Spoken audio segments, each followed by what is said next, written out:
Praise the Lord दोस्तों, परमेश्वर की महान और अद्भुत नाम से आप सबको हमारे YouTube चैनल फेथ टॉक्स में स्वागत है। आज हम एक बहुत ही गहरे विषय पर बात करने जा रहे हैं। हम बाइबल के बिल्कुल हृदय का पता लगाएंगे और वो है परमेश्वर की दया, एक ऐसा गुण जो शुरू से ही हर कहानी में हमारे साथ रहा है। आज इस सफर में हम देखेंगे कि दया का असली मतलब क्या है। हम सृष्टि से लेकर यीशु मसीह तक परमेश्वर की दया को काम करते हुए देखेंगे और आखिर में ये जानेंगे कि ये हमारे रोज के जीवन में क्या मायने रखती है। तो चलिए साथ मिलकर इस सफर पर चलते हैं। तो चलिए शुरुआत करते हैं। अगर हमें सच में परमेश्वर को जानना है तो हमें उसकी दया को समझना होगा। देखिए, दया सिर्फ एक भावना नहीं है, ये परमेश्वर के स्वभाव का, उसके चरित्र का सार है। भजन संहिता 103 की आयत 8 में लिखा है, यहोवा करुणामय और अनुग्रहकारी है, विलंब से क्रोध करने वाला और अति दयालु है। ये आयत परमेश्वर के बारे में कुछ बहुत गहरा बताती है।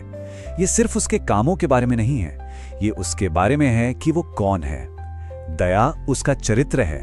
वो क्रोध करने में धीमा है, लेकिन दया दिखाने में तेज। जानते हैं, इब्रानी भाषा में दया के लिए दो बहुत ही खूबसूरत शब्द हैं। पहला है हेसेद, जिसका मतलब है एक अटूट वफादार प्रेम, एक ऐसा वादा जो कभी नहीं टूटता। और दूसरा है रहाम, जो एक माँ की अपने बच्चे के लिए जो कोमल करुणा होती है, ठीक वैसा है। तो परमेश्वर की दया एक ही समय में शक्तिशाली भी है और कोमल भी। तो असल में ये दया दिखती कैसी है? देखिए, ये तब होती है जब किसी दोषी को करुणा मिलती है, जब किसी कमजोर को सहारा मिलता है और जब जिसे सजा मिलनी चाहिए उसे क्षमा मिलती है।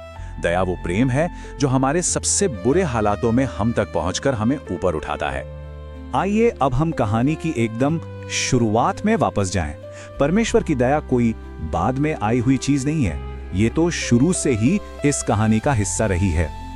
उत्पत्ति 1 की आयत 27 कहती है, परमेश्वर ने मनुष्य को अपने स्वरूप में सृजा। सोचिए जरा, परमेश्वर का हमें बनाना, हमें जीवन देना, हमें अपने जैसा बनाना, ये उसकी दया का सबसे पहला और सबसे महान काम था। जीवन, बुद्धि और एक मकसद का ये जो तोहफा है, ये सब उसकी असीम करुणा से ही तो हमें मिला है। और जब इंसानियत पाप में गिर गई, जानते हैं परमेश्वर की पहली प्रतिक्रिया क्या थी? न्याय नहीं, बल्कि दया। उसने हमें मिटा नहीं दिया, बल्कि उसने हमें खोजा, उसने हमसे बात की, हमारे शर्म को ढका और हमें छुटकारे की एक आशा दी। यानी न्याय के बीच में भी जीत दया की ही हुई।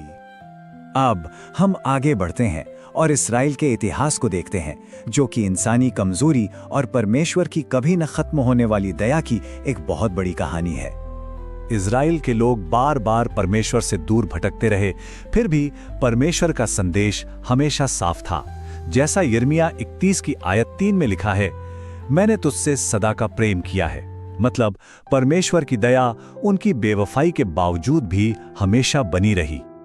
इस कहानी में एक बहुत ही निर्णायक मोड़ आता है जब इजराइल के लोग सोने के बछड़े की पूजा करने लगते हैं। उनका विनाश लगभग तय था और परमेश्वर का क्रोध भड़क उठा था। लेकिन मूसा ने बीच बचाव किया और उस पल में परमेश्वर ने अपना असली स्वभाव प्रकट किया। न्याय या शक्ति नहीं, बल्कि दया। उसने कहा, जैसा निर्गमन 34 की आयत 6 में लिखा है, यहोवा यहोवा करुणामय और अनुग्रहकारी परमेश्वर। उसने बताया कि असल में वो कौन है।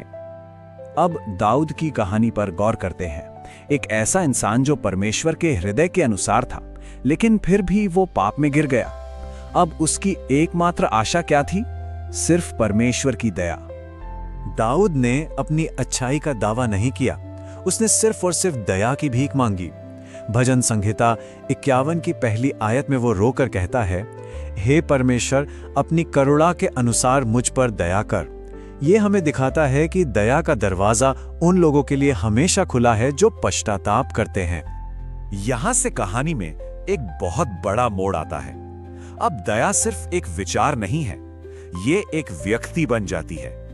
यीशु मसीह जो दया का जीता जागता स्वरूप है। यीशु की सेवा बीमारों और समाज से निकाले गए लोगों के लिए थी। मत्ती 14 की आयत 14 कहती है कि यीशु ने उन पर तरस खाकर उन्हें चंगा किया।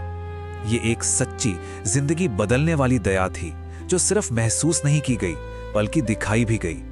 यीशु ने उन लोगों को खोजा जिन्हें समाज तुच्छ समझता था, और जैसा लूका 5 की आयत 32 में उन्होंने कहा, मैं धर्मियों को नहीं पापियों को बुलाने आया हूं। यह साफ दिखाता है कि दया उन लोगों के लिए है जो ये मानते हैं कि उन्हें इसकी जरूरत है।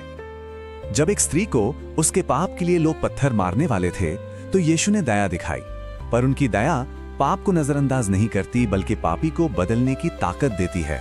उन्होंने कहा, जैसा यूहन्ना 8 की आयत 11 में लिखा है, मैं भी तुझे दोषी नहीं ठहराता, जा और फिर पाप ना करना। और अब हम इस पूरी कहानी के शिखर पर पहुंचते हैं, क्लाइमैक्स पर, और वो है क्रूस, जो पूरे इतिहास में दया का सबसे महान और सबसे गहरा काम है।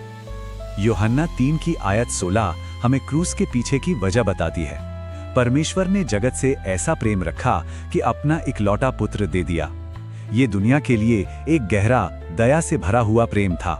परमेश्वर ने अपने पुत्र को गुस्से में नहीं, बल्कि प्रेम और दया में दिया। हमारा उद्धार हमारी कमाई नहीं है, ये दया से मिला एक तोहफा है। जैसा तीतुस 3 की आयत 5 कहती है, उसकी दया से हम बचाए गए।